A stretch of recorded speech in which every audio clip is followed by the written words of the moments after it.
Bonjour!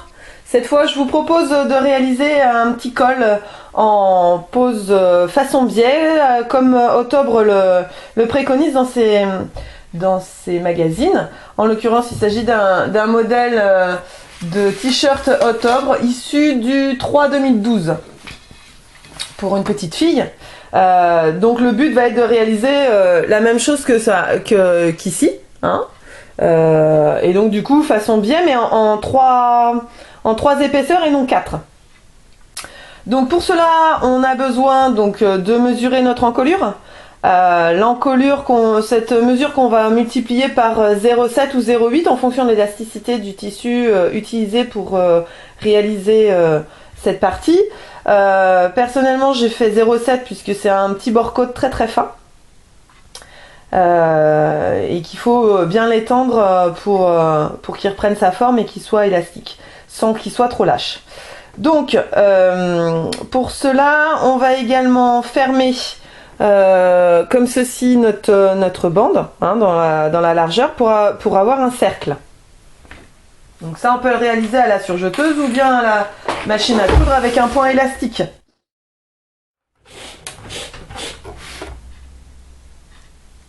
Hop. Bien bord à bord, endroit contre endroit bien entendu.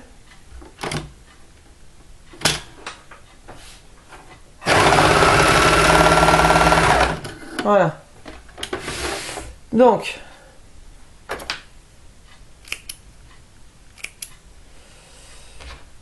maintenant, ce qu'on va faire, c'est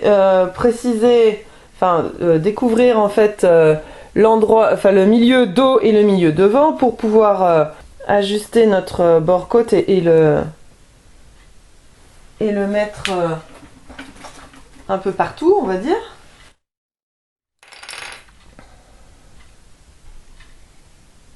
Allez. Hop.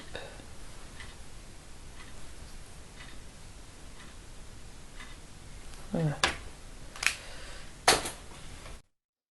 Donc personnellement, j'ai aussi l'habitude de travailler en rond, ce qui veut dire que je ne ferme pas les bords-côtes ou autres aux épaules pour éviter d'avoir trop d'épaisseur au niveau des épaules. J'aime pas particulièrement cette méthode, ou alors avec des tissus très très fins, mais pas avec un jersey comme là qui est un petit peu plus épais, et puis un bord-côte, je trouve que ça fait trop épais. Et pour le coup, la fermeture du bord-côte ou du jersey ou enfin ce que vous utilisez, je la place en fait au milieu dos. Hop, endroit contre endroit bien entendu. On prend l'autre côté au milieu et on le passe au milieu devant.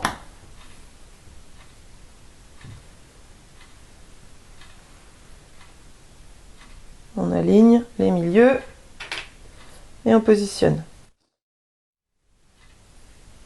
Hop. Voilà. Et là, on va étirer notre bord-côte pour pouvoir s'ajuster à l'encolure. C'est le but. C'est-à-dire que le bord-côte doit toujours être plus petit, ou le jersey que vous utilisez en tous les cas pour votre encolure doit toujours être plus petit que l'encolure ou l'emmanchure en fonction de l'endroit où vous le mettez. D'accord ?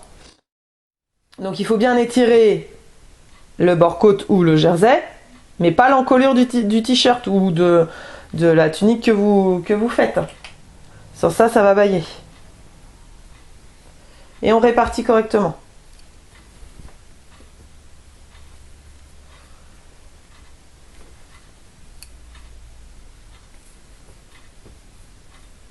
Donc sur une ceinture de short, par exemple, vous pouvez très bien commencer par marquer l'écart. C'est-à-dire milieu dos, milieu devant et les côtés. Là, en sachant que moi, les coutures d'épaule ne forment pas réellement l'écart. Donc ça ne va pas être possible. Donc j'étire et je répartis.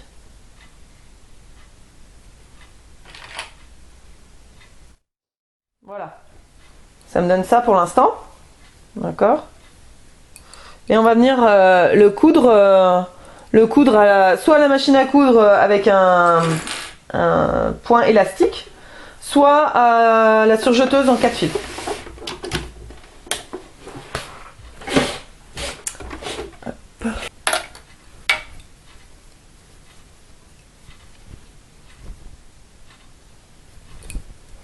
Et là, par contre, je ne commence pas forcément la couture en rond, tout à fait au niveau du dos pour limiter les épaisseurs par contre.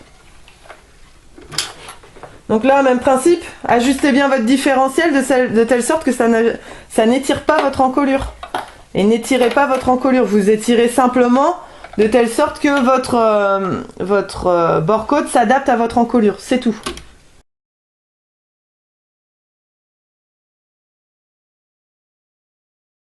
Donc si vous avez des plis ou que votre encolure est déformée, c'est que vous vous êtes trompé quelque part. Soit vous n'avez pas assez étiré votre bord-côte, soit vous l'avez trop étiré. Ok?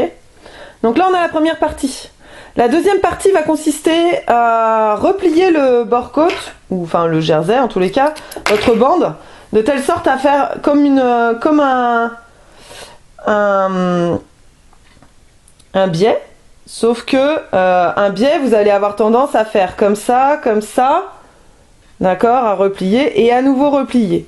Or, ça fait très épais et avec le bord-côte, c'est quelque chose qui n'est pas forcément très heureux. Maintenant, effectivement, si vous n'avez qu'une machine à coudre et que vous ne le faites pas à l'aiguille double, vaut mieux effectivement replier en 4 et faire comme un biais classique. Là, si vous le faites à l'aiguille double ou à la recouvreuse, vous avez simplement replié donc vers l'envers, d'accord, et à nouveau vers l'envers. Hop, de telle sorte que ça masque la première couture.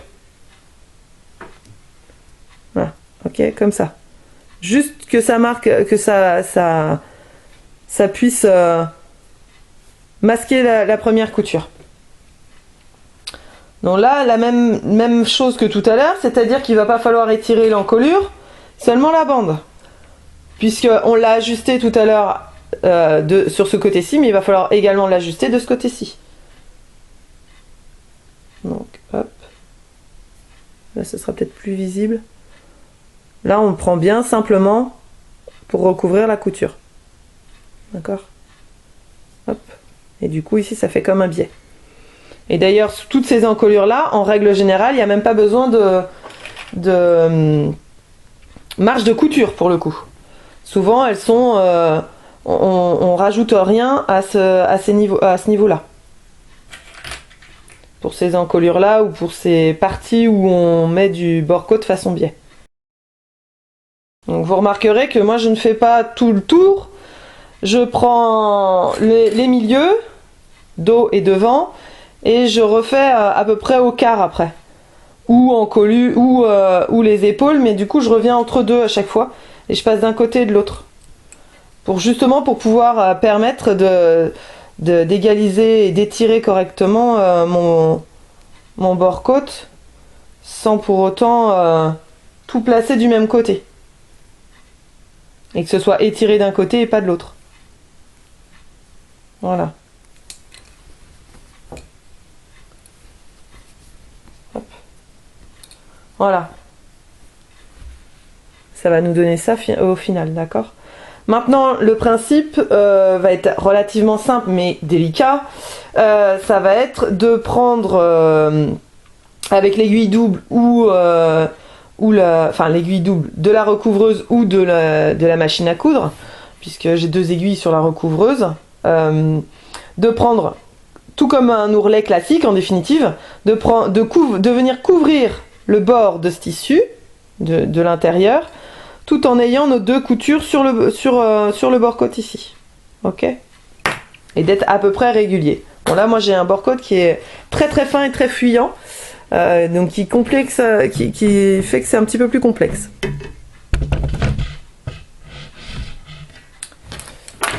Hop.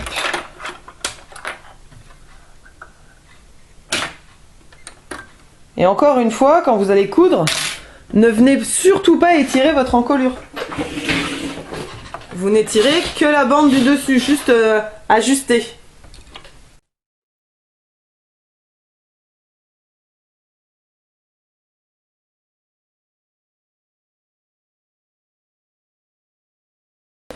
Voilà.